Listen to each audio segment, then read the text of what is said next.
Muito bem, muito bom, né? Estamos aqui para a nossa segunda parte dessa série sobre grandes promessas da Bíblia. Hoje, com um tema muito especial, falando sobre Jesus, o Messias, e também sobre salvação, tudo a ver com Páscoa. Páscoa nos remete exatamente aquilo que Cristo representa para nós. E antes de a gente começar, vamos fazer uma oração, consagrando esse tempo para o Senhor, agradecendo por tudo que Ele tem feito na nossa vida. Senhor meu Deus, eu te louvo e te agradeço, Senhor. Obrigado, Senhor, pela tua obra na cruz, para nos salvar, nos resgatar. Obrigado, Senhor, pela salvação.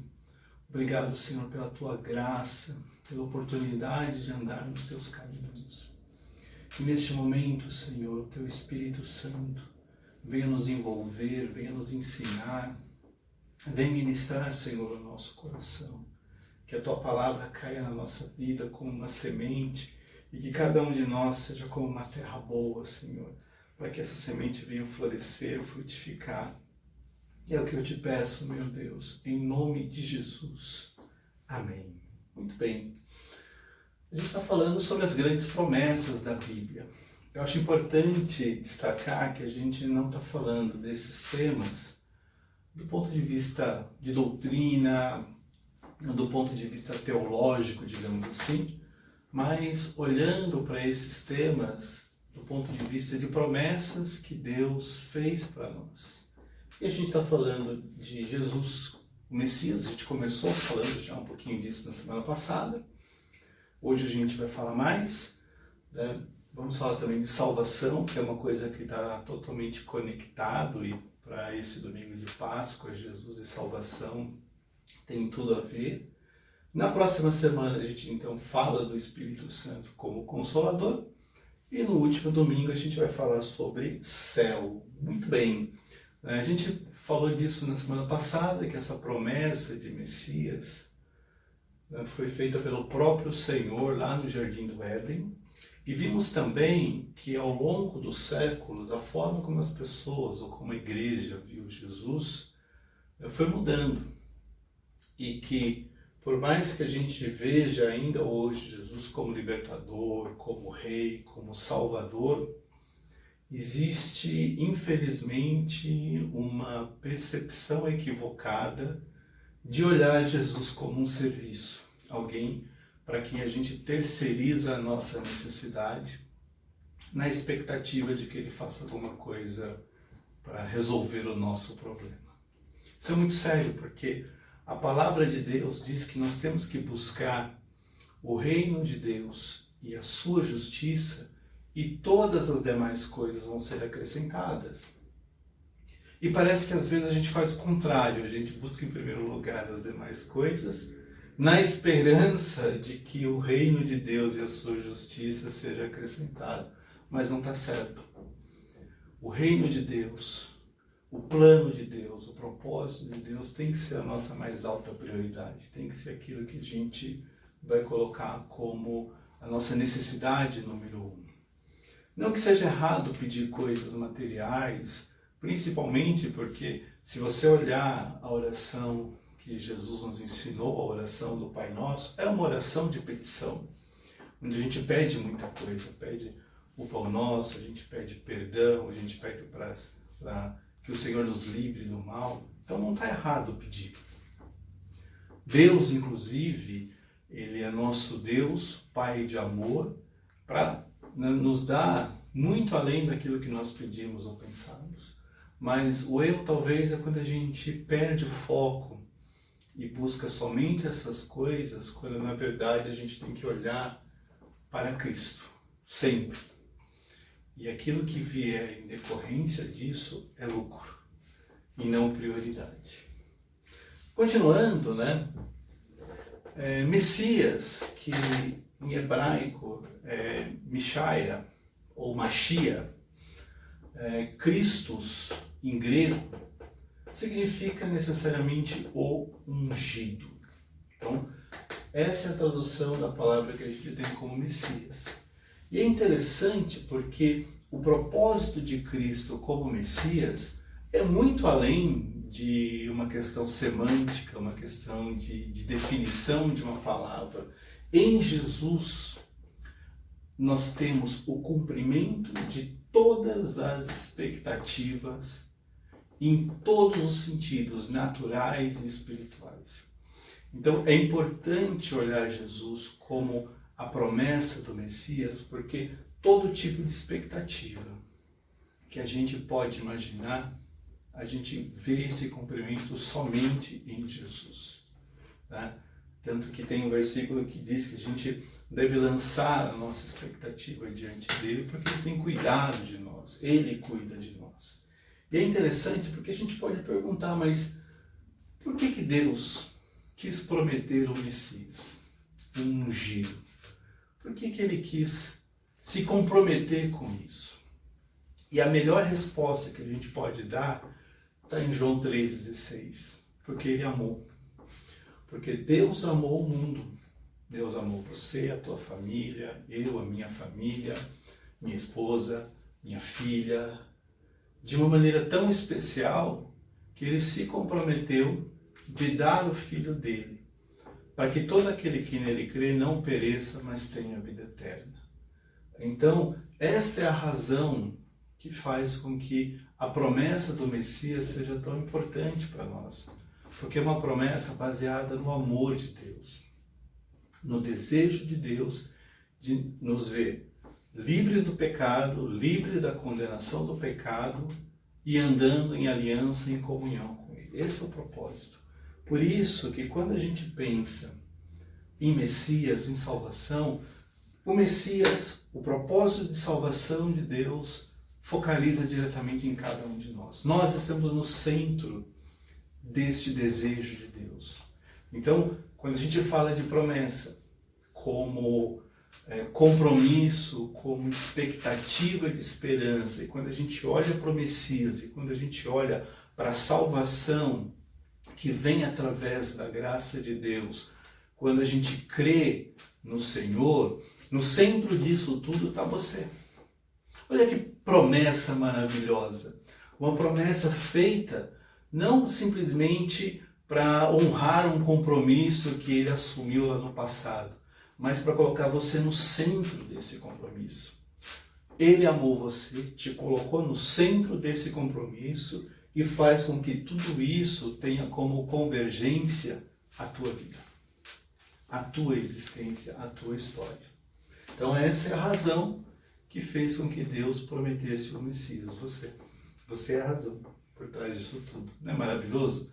Né? Saber que um Deus tão poderoso, com tanta coisa para administrar, digamos assim, né?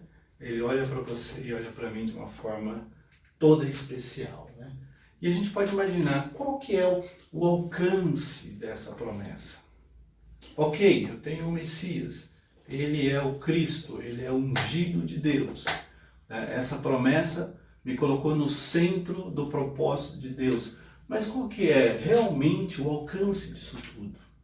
Em primeiro lugar, né, aliás, dentro de tanta coisa que a gente poderia falar, né, vamos destacar aqui em primeiro lugar o propósito de revelar Deus para a humanidade. Isso é muito sério, porque lá em João, no capítulo 1, versículo 18, a palavra de Deus diz que ninguém viu Deus, porque Deus é Espírito. Porém, o Filho revelou o Pai. Então, se não tivéssemos o Messias, Deus seria um completo mistério para a gente. E a gente viveria baseado em expectativa, a gente viveria baseado em opinião, porque sem revelar, como saber? Então a importância de você ter Cristo como Messias é que através dele a gente conhece Deus, a gente entende melhor o propósito, o desejo, o plano dele para a nossa vida. Em segundo lugar, o alcance dessa promessa faz do Senhor Jesus o nosso Senhor. Isso é muito importante, sabe por quê? Porque as pessoas não querem ter um Senhor. Acredite, As pessoas querem ser senhor do seu próprio nariz. Só que, se eu creio em Cristo como Messias, eu preciso entender que Ele é o Senhor da minha vida. Então eu tenho um compromisso de servir, de amar, de honrar, de respeitar. Isso é muito sério, porque muita gente tem resistência com relação a isso. Parece que eu vou perder a minha liberdade, parece que agora eu tenho que seguir uma regra, uma lei, obedecer. De certa forma, sim, porque se Ele é o Senhor e Ele tem uma vontade para nós, eu preciso fazer da minha vontade algo que vai convergir com a vontade dEle. Porque é assim que as coisas vão funcionar e que todas as coisas vão cooperar para o meu bem. Elas não vão cooperar para o meu bem comigo me auto-sabotando, comigo sabotando aquilo que Deus quer fazer. Então entenda, o alcance dessa promessa é fazer de Jesus o Senhor da tua vida, o Senhor da minha vida. Então, em Romanos 10, 9, a gente vê um versículo que fala, se você confessar com a tua boca que o Senhor, e com o teu coração, que Ele é o Senhor, tá tudo certo. Aí você vai ser salvo. Outra coisa que essa promessa tem de alcance é o Evangelho. Paulo disse lá em Romanos 1,16, eu não me envergonho do Evangelho de Cristo, do Evangelho, porque ele é poder de Deus para salvar. E é importantíssimo porque o Evangelho, ele é uma mensagem transformadora.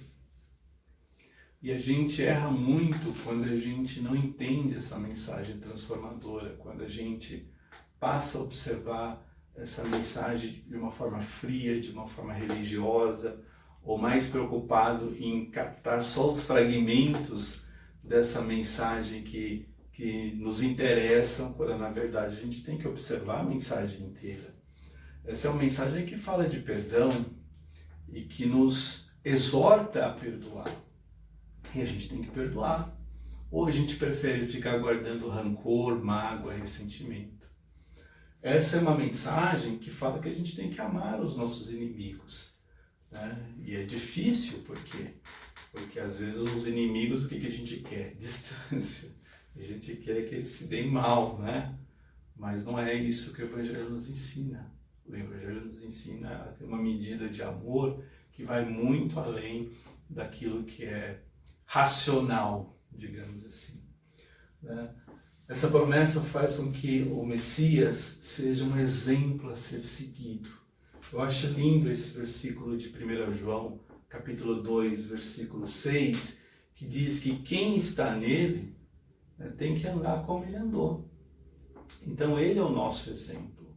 Aquilo que ele fez, como ele fez, as reações que ele teve, o amor que ele demonstrou, a preocupação, tudo isso é para ser imitado, porque ele é o nosso exemplo. Às vezes a gente quer buscar exemplos em personalidades, em referências que a gente acha que tem valor.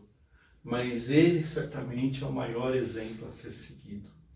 Alguém que amou tanto e tem que ter, gente, de verdade, pensa, tem que ter muito amor para ir parar numa cruz.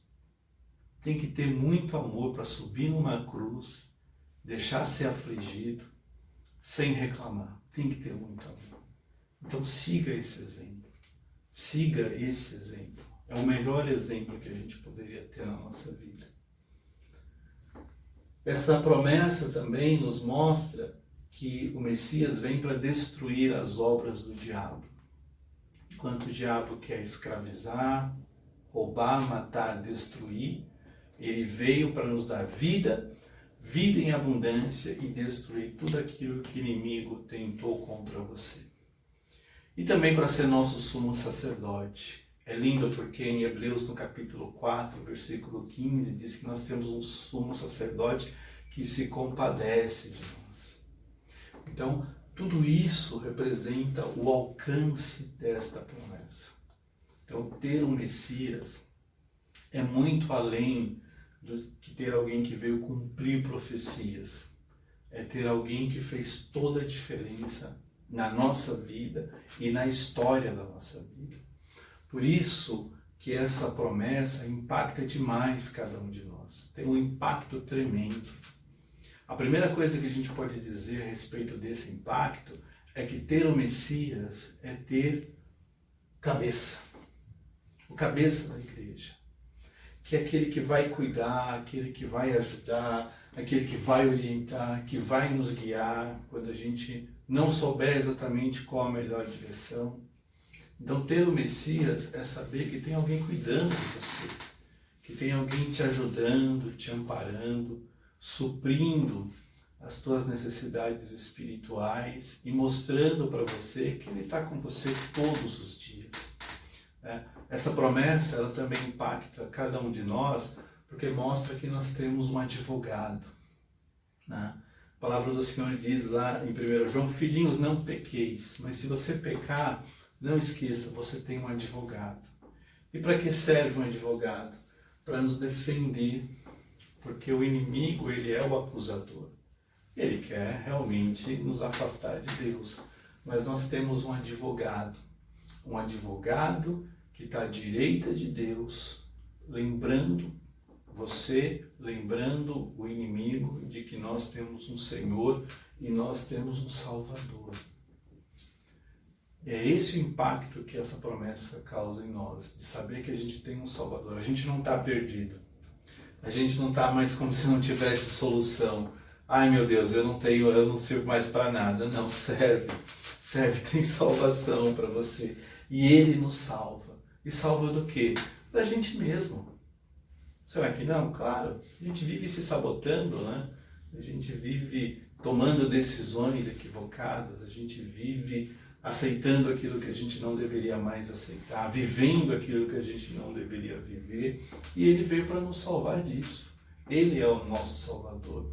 Então olha para o Messias, olha para Jesus, não como alguém que vai dar aquilo que você quer, um carro, uma casa, um casamento, filhos, né? Essas são as demais coisas que vão ser acrescentadas. A prioridade é buscá-lo, amá-lo, servir, andar nos seus caminhos. Porque na hora que você precisa, Ele está lá para te orientar. Na hora em que você erra, Ele está lá para te defender. E na hora em que você acha que não tem mais solução, Ele vai estar lá para te salvar em nome de Jesus. Amém? Então vamos falar da segunda promessa, né, que é a promessa de salvação. Já que Ele é o nosso Salvador, vamos falar então de salvação. E a salvação, ela é uma promessa maravilhosa, mas ela também é muito complexa, né? Muita coisa pode se falar a respeito de salvação. E vários caminhos a gente pode seguir para falar desse tema tão importante e tão complexo. Mas talvez uma das formas que a gente tem aqui de abordar a questão da salvação é usar um método de Aristóteles, né? Aristóteles usou essas perguntas, são chamadas de as 7 consequências, melhor, as 7 circunstâncias, né? Que representam exatamente um pensamento no qual você vai explorar um assunto. Então vamos falar um pouquinho, né, do onde a salvação acontece, quem é alvo da salvação, né, o que é a salvação, quando que a salvação opera, por que tem salvação, como que a salvação acontece, e vamos falar quanto que custa a salvação, né? Será que tem um preço para ser salvo? Né? Quem que está envolvido na salvação? O que está envolvido na salvação? É interessante porque a salvação ela é uma iniciativa de Deus. Eu não posso me salvar. Ninguém pode se salvar. Por mais que você seja lindo, maravilhoso, perfeito, bondoso, generoso, todas as qualidades lindas que um ser humano pode ter, isso não salva ninguém. Por quê? Porque a salvação ela é uma iniciativa de Deus. É uma promessa de redenção que Deus fez para a humanidade, mas também para toda a criação. E aqui é importante frisar que a salvação não está necessariamente localizada apenas na ideia de que eu vou morrer e vou para o céu. E é engraçado, sabe por quê? Porque esse pensamento do século III, século IV, início, acho que do século V, a igreja começou a falar de salvação como o seguinte: ó, você vai morrer, vai para o céu.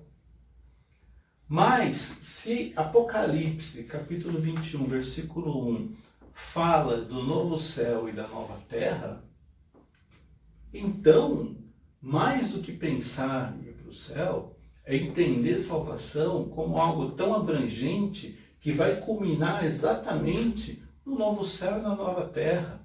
Não é salvação só para ir para o céu, mas é uma redenção completa que vai transformar a sua vida hoje e vai te preparar para o futuro que Ele tem para você nesse novo céu e nessa nova terra. Para você, porque você está no centro dessa promessa que Deus fez.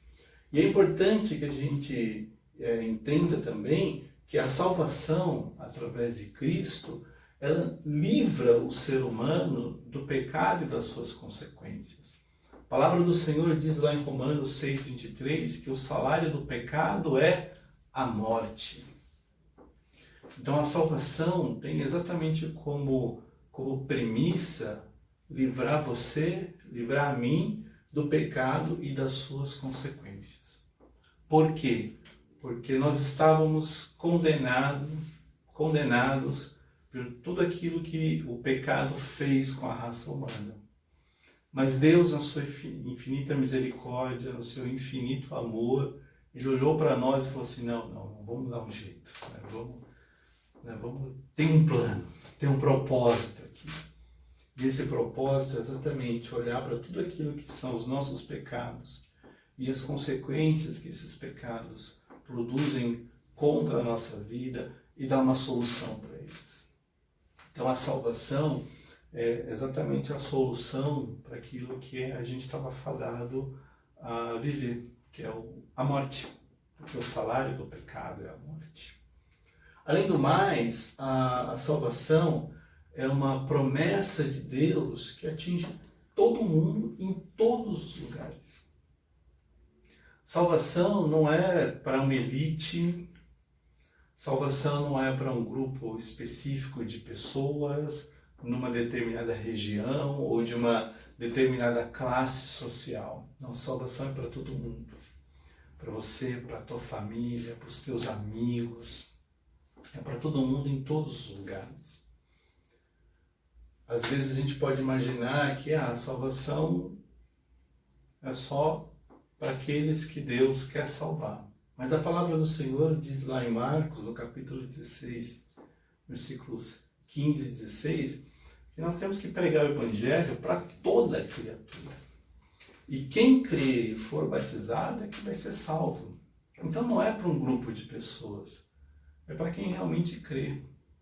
É para quem realmente abriu o coração para isso e acreditar que essa é a verdade que trouxe sentido para todas as outras coisas, né? Além do mais, essa salvação, ela começa quando a gente crê em Jesus. Então, quando a gente no culto fala para receber Jesus como Senhor e Salvador, é ali que a salvação dispara um gatilho na nossa vida, que é uma coisa transcendente, né? Vai muito além do tempo, das gerações, vai muito além daquilo que é a nossa expectativa, o nosso desejo. Está muito acima disso. E entregar a vida para Jesus, ou entrar na promessa dessa salvação, é algo transformador, realizador. E você pode ficar imaginando, mas os índios, né, que viveram aqui antes de chegar ao Evangelho, eles foram salvos, né? E quem morreu sem ouvir o Evangelho, né? É importante saber que a salvação, ela não depende de você falar e o outro ouvir. Ela depende de uma ação de Deus. E quando Deus quer salvar, Ele salva. Né? Pense em Paulo, por exemplo. Né? Quem que salvou Paulo? Foi alguém que pregou para ele? O próprio Jesus apareceu para ele. Isso é muito sério, porque quando a gente olha para isso, a gente passa a entender que com a salvação, a gente só precisa dar um primeiro passo, que é crer, é acreditar. E deixar que Deus faz o resto, deixar que Deus completa essa obra. Né? Por que tem uma promessa? Né? Por que tem uma promessa? Essa promessa, ela existe por conta de uma vontade de Deus. Deus não era obrigado a se comprometer com nada, mas a sua vontade e o seu amor faz com que haja essa convergência para um compromisso de Deus te salvar. E esse compromisso, ele fez questão. Ninguém coagiu Deus para falar assim, você precisa salvar essa turma aí. Foi o desejo dele, foi o amor dele que fez que ele desse esse passo tão importante para a nossa salvação. E a palavra do Senhor diz em Filipenses, no capítulo 2, versículo 12, que é um processo que precisa ser desenvolvido. Então, quando a gente entrega a nossa vida para Jesus, começou ali um processo. Começou ali um novo momento na nossa vida, que a gente vai alimentando com fé e Deus vai regando com a sua graça e esse processo vai agindo de forma sobrenatural sobre a nossa vida. Então, desenvolva a tua salvação. Confie no Senhor, busque o Senhor, porque Ele te salvou. E quanto que custa? Não dá para quantificar, né? Não tem dinheiro que compre, não tem boas obras, não tem linhagem, não tem posição social. Porque esse foi um preço que Cristo pagou por você sozinho na cruz. Lá na cruz, lá, com seus braços, suas mãos estendidas, seu corpo machucado, Ele pensou em mim, pensou em você, eu creio dessa forma, né? E diz, Pai, perdoa porque eles não sabem o que fazem. Então esse foi um preço, um preço de amor, um preço de sacrifício. E não adianta alguém querer vender a salvação. Vender o que não tem, né? A salvação é minha, não é sua, é de Deus. Como que a gente vai vender aquilo que não é nosso? É de graça, é só para quem crê, é só para quem deseja, é só para quem se abre para isso. Então essa é a bênção de salvação. E ela tem um alcance tremendo, porque ela entra no nosso passado, vem agir no nosso presente para nos preparar para o futuro. Então lá atrás, Deus vai, revisita tudo aquilo que você tem de sentença, de condenação, de alianças que fizeram parte da tua vida e anula tudo isso. Acaba com o valor legal, espiritual, que isso pode agir contra você. No presente, essa promessa, ela age nos fazendo perseverar em andar no caminho do Senhor, em servi-lo, em amá-lo, em honrá-lo, porque essa perseverança leva a gente para um caminho de segurança. Então eu não estou numa corda bamba, né? Não vejo essa promessa de salvação assim, porque se eu errar, eu vou perder a minha salvação. Se eu pecar, eu vou perder a minha salvação. Não, se você perseverar, você está dentro. Você chega lá. O que eu não posso é por conta da primeira luta, falar assim, cansei de brincar disso, vou voltar para o mundão. Aí não dá, né? O que eu preciso é perseverar. A luta pode ser difícil, a dor pode ser difícil, mas persevera, persista. Porque quando completar o plano de Deus na tua vida, nós estaremos na eternidade com o Senhor, num novo céu, numa nova terra, numa nova realidade. E por fim, né, essa promessa nos impacta de uma forma sobrenatural. Por quê? Porque traz para nós perdão. Tem perdão de Deus para você. Não tem pecado que você cometeu antes de conhecer o Senhor que não possa ser perdoado. Tem perdão, sim. Tem justificação. Sabe o que quer dizer justificação? quer dizer que tudo aquilo que foi condenação contra você um dia, por um pecado, por uma fraqueza, por uma falha, não tem mais poder sobre você. Essa promessa impacta em nós, trazendo transformação. A palavra do Senhor diz: não vos conformeis com o presente século, mas transformai-vos pela renovação da vossa mente. Sabe o que isso quer dizer? Que essa promessa, ela tem que transformar a nossa vida. Tirar de nós os velhos hábitos, tirar de nós as velhas fraquezas e nos trazer uma nova consciência, uma nova percepção, uma nova mente a respeito disso. Essa promessa nos impacta trazendo graça, o favor sem merecimento da parte do Senhor. E por fim, essa promessa, ela nos impacta trazendo regeneração. E isso aqui conecta totalmente com a obra do Espírito Santo na nossa vida, e é o que a gente vai falar na próxima semana. Então, olha só que maravilha é ter salvação, que maravilha essa promessa causa em nós, que importância que isso tem. Então não é só para morar no céu, é para viver aqui nessa terra salvo de tudo aquilo que o inimigo tentou contra você. Semana que vem a gente continua, a gente vai falar sobre regeneração, já relacionando então com a promessa do Espírito Santo. Se você tiver alguma dúvida, manda essa dúvida para a gente.